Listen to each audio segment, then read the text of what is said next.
The Douay-Rheims Bible, the book of Exodus, chapter 18. Jethro bringeth to Moses his wife and children, his counsel.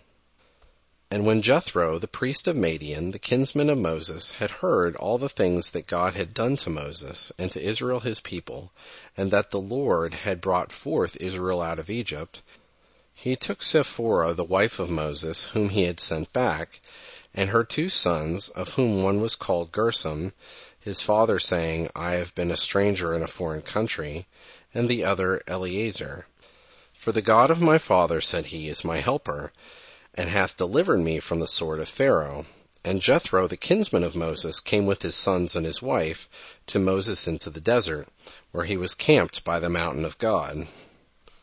And he sent word to Moses, saying, I, Jethro, thy kinsman, come to thee, and thy wife, and thy 2 sons with her.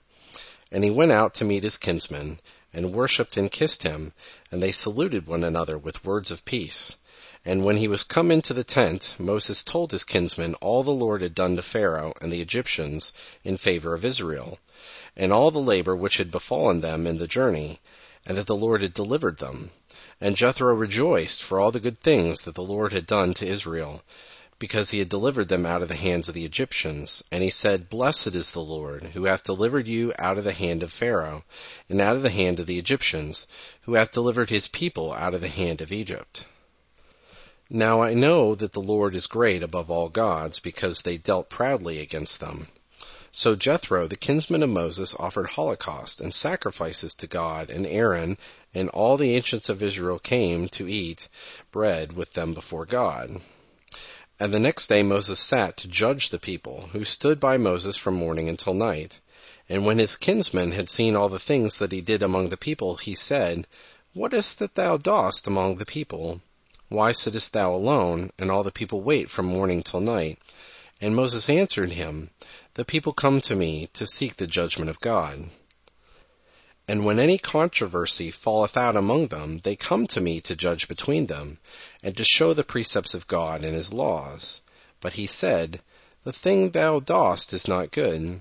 Thou art spent with foolish labor, both thou and this people that is with thee. The business is above thy strength. Thou alone canst not bear it. But hear my words and counsels, and God shall be with thee. Be thou to the people in those things that pertain to God, to bring their words to him, and to show the people the ceremonies and the manner of worshipping, and the way wherein they ought to walk, and the work that they ought to do. And provide out of all the people able men, such as fear God, in whom there is truth, and that hate avarice, and appoint of them rulers of thousands, and of hundreds, and of 50s, and of 10s, who may judge the people at all times. And when any great matter soever shall fall out, let them refer it to thee, and let them judge the lesser matters only, that so it may be lighter for thee, the burden being shared out unto others. If thou dost this, thou shalt fulfill the commandment of God, and shalt be able to bear his precepts. And all this people shall return to their places with peace. And Moses heard this, he did all things that he had suggested unto him. And choosing able men out of all Israel, he appointed the rulers of the people, rulers over thousands, and over hundreds, and over 50s, and over 10s. And they judged the people at all times, and whatsoever was of greater difficulty, they referred to him. And they judged the earlier cases only. And he let his kinsman depart, and he returned and went into his own country.